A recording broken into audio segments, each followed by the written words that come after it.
I'm not gonna try to sing the song, but I can't get the rhythm down. It's one of the worst Bond songs that you'll ever find around. Quantum of Solace. You want to talk mishaps with the Bond series. Quantum of Solace falls on the heels 2 years later of Casino Royale, with Bond obviously, coming back and Daniel Craig reprising the role. This time it's kind of like trying to investigate Spectre, but it's not Spectre. It's a thing called Solace or something like that. That's why it's Quantum of Solace. A group of people, Solace. He's essentially investigating Spectre without actually investigating Spectre. And this is Bond kind of going off the reservation, but not really. He's still, he's still working with them, obviously, and they're still helping him ultimately. It's not like living License to Kill where, no, Bond was severely off the reservation and barely had any help in that one. At least not from MI6. And as I said, it's got probably one of the worst Bond songs in the entire series, which really is a shame because Alicia Keys and, the guy from the White Stripes, they are good performers. He's a great singer, but what sucks is it's got a good beat to it. I like that electric function. I love that, but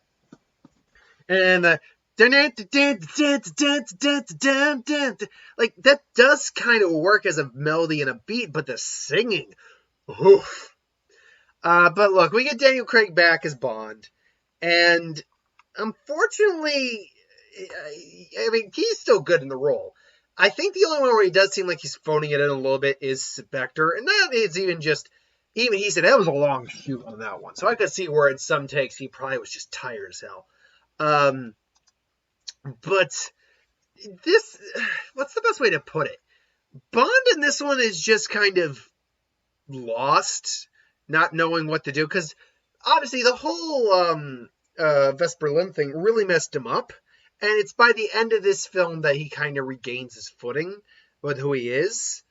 But because of that, he just seems off. And not off in like a License to Kill kind of way, off in like he doesn't even understand what he's doing. He just feels like he's got to be doing something. It's not like he's on a mission per se. He just kind of ends up finding a mission along the way.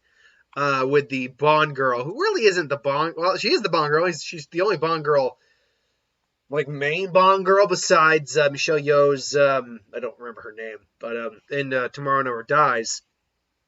Who, if I remember correctly, he does not wind up with in the end, or like he doesn't sleep with at least. He sleeps with Strawberry Fields forever.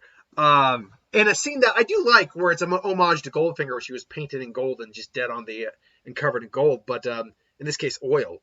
But she's just sacrificial Bond girl.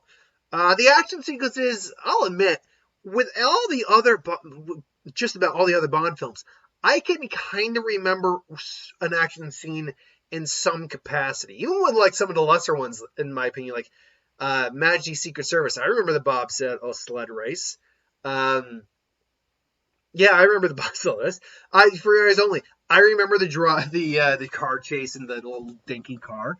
Like one of my Diamonds Are Forever. I can still remember like the fight in the elevator, the fight with Bambi and Thumper. This one I'm like, okay, what do I remember? There's an opening car chase sequence, I guess. He then chased the guy after that. There's kind of a fight on opera, but not really. What else I got here? There's the climax, which is a whole lot of confusing. I was like, okay, so this place is burning, and like, what? There's a thing with a plane. Yeah, unfortunately, with the Daniel Craig era ones, this one just comes off as a bit forgettable, unfortunately, in some aspects. Which is not to say there aren't things to enjoy. It's not a terrible Bond movie. Like, it's probably in the lower half. In fact, it's definitely in the lower half. But it's far from, like, the worst one, I think. Like, Judi Dench is still great in the movie. Daniel Craig, like I said, even though his character doesn't really have much to do per se, he's still fine in the movie. The main Bond girl's good. The villain and Dominic Green, like, I get what they were trying to do with this character, where they were trying to go with this character, but he just comes off as too freaking wormy for my taste. He's just not an effective bad guy.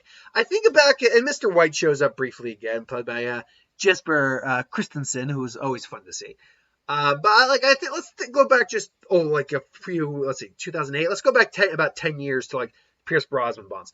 GoldenEye, Alec 006, Sean Bean, fantastic villain.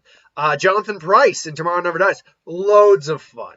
World Is Not Enough with Electra King and Renard. Like that, I just finished rewatching. That was a great duo. Subvert Your Expectations. Only main female Bond villain. Die Another Day. It's wacky. A Korean guy models himself as an English guy. Yeah, it's absurd, but it's a fun absurd. Like, and you still get a lot of memorable scenes with him. Daniel Craig with Daniel Craig's Casino Royale. Le Chiffre is is super memorable, and so is Mr. White. We'll just fast forward. It's Mr. Silva, probably one of the Javier Bardem, one of the best Bond villains. And at least you do get Blofeld and Mr. Hinks and Spectre, who are very memorable. And like, okay, those are Bond villains. Dominic Green seems like he'd be the underling of a Bond. And in a sense, he is. He's obviously clearly a member of Spectre. But he seems like if he's in the movie, he's not the main Bond villain. He'd be working for the main Bond villain.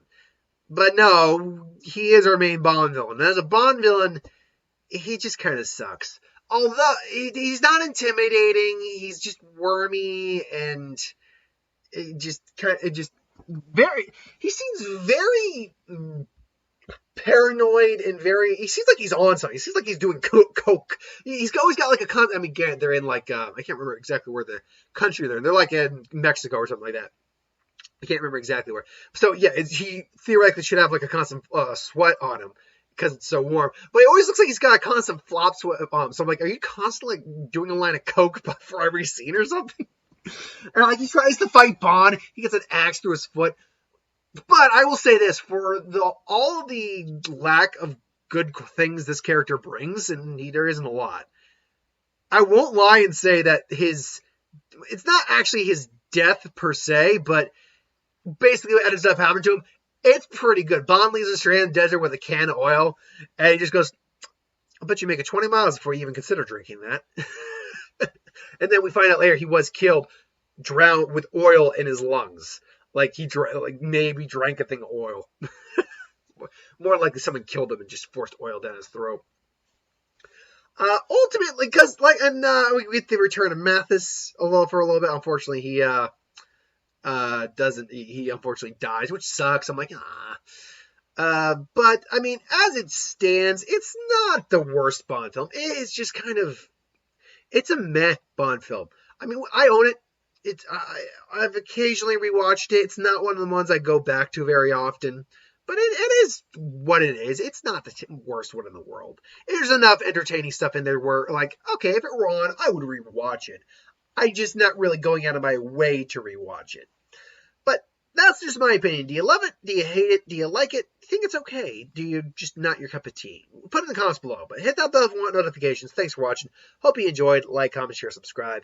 I'll be back. Let's see. This one will be up on Wednesday if I'm doing this right. What If should either be up already because I'm pre-recording these, so they'll be up together. So the following day you'll get Skyfall review with a magic video. So that would be the next one coming up. But until then, thanks for watching. Hope you enjoyed, and I'll see you folks next time. Have a good one.